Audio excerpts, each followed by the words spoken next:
All right, today we're going to talk about one of the most important books you have probably never even heard of. It's a 600-year-old masterpiece that, believe it or not, tried to uncover the secret code of human history itself. So let's just kick things off with a huge question, one that has kept historians and leaders up at night for centuries. You see it all the time in history, right? A powerful civilization hits its peak, seems totally unbeatable, and then it just crumbles. It gets replaced by the next big thing. But is that just random? Or is there a pattern? Some kind of hidden law that governs the whole process? Well, way back in the 14th century, one man looked at that very question and decided it wasn't some great mystery. He thought it was a science just waiting to be discovered.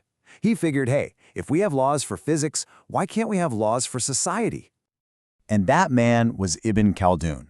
This guy was a total polymath. I mean, he was a judge, a diplomat, a political advisor. He was even a prisoner at one point. His life was just this incredible whirlwind that gave him a front row seat to history. He lived at this amazing crossroads of culture, so he saw firsthand how power, conflict, and society really worked. And you know what? He was really frustrated with the historians of his day. He basically saw them as just storytellers who would hear some account of the past and just repeat it, no questions asked. They never bothered to dig deeper and ask why things actually happened. For him, they were just passing on fables instead of facts. So he was like, fine, I'll do it myself. He created his very own field of study, what he called the science of civilization. This was his big attempt to find the universal rules that explain how societies work, how they grow, and, crucially, how they fall apart. He wanted to get right down to the DNA of human organization.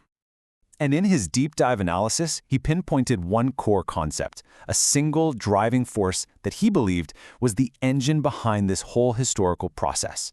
This one idea could explain everything, from the rise of a mighty empire to its eventual, inevitable collapse. He called this force asabiya. Now, this is a really powerful and complex idea.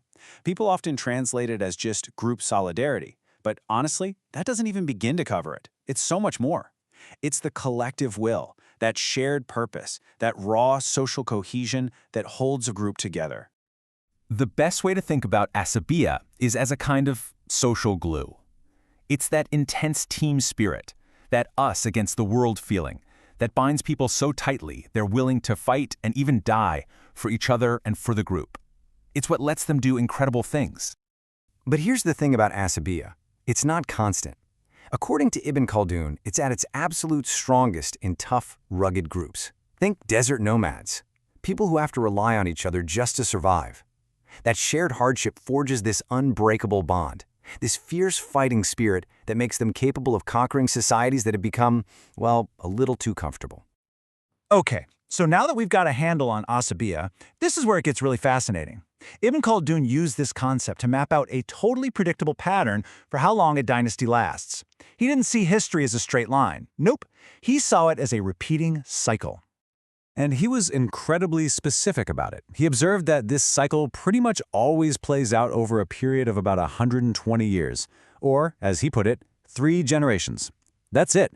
It's a startlingly precise and kind of bleak view of how history works. So the cycle goes like this. First, you get the builders. These are the toughest nails conquerors with that asabiya cranked up to the max. Then come their kids, the inheritors. They enjoy all the benefits of the conquest, but they start to lose that edge. And finally, you get the spenders, the grandkids. They're born into luxury, they've completely forgotten the struggle, and that social glue, that asabiya, is gone. Their dynasty is now just a fragile shell ripe for the taking by the next group of tough builders. So, what's actually powering this whole cycle? Well, it all comes down to a fundamental conflict, a clash between 2 totally different ways of life. And right here, this is the great paradox at the heart of his theory. The rugged, tough, group-focused values that allow you to build an empire are the very same values that get destroyed by the comfort and luxury that the empire creates. It's like the seeds of your own destruction are planted the moment you succeed. Yeah, so for Ibn Khaldun, this is the crucial point. Luxury isn't just about comfort or having nice things. He saw it as a corrosive force. It softens people, it makes them selfish and individualistic, and it completely eats away at the asabiya that made them strong in the first place. It leaves them weak, vulnerable, and just waiting for the next hungry group to come along.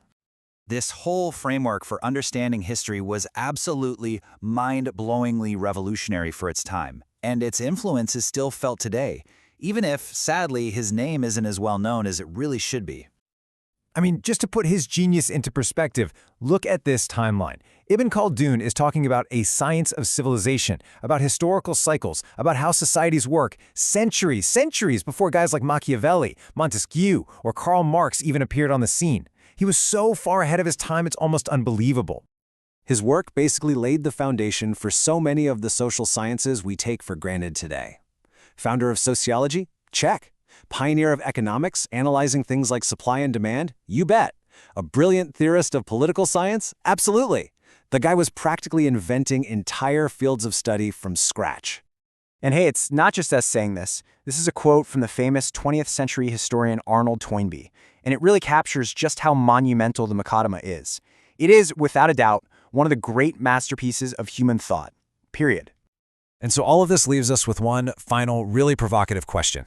A way to bring his 600-year-old theory crashing right into our world today. If this cycle is real, what generation are we? Are we the builders, tough and full of that group spirit? Are we the inheritors, enjoying the fruits of the past? Or are we the spenders, according to his science of civilization? Where do you think we are?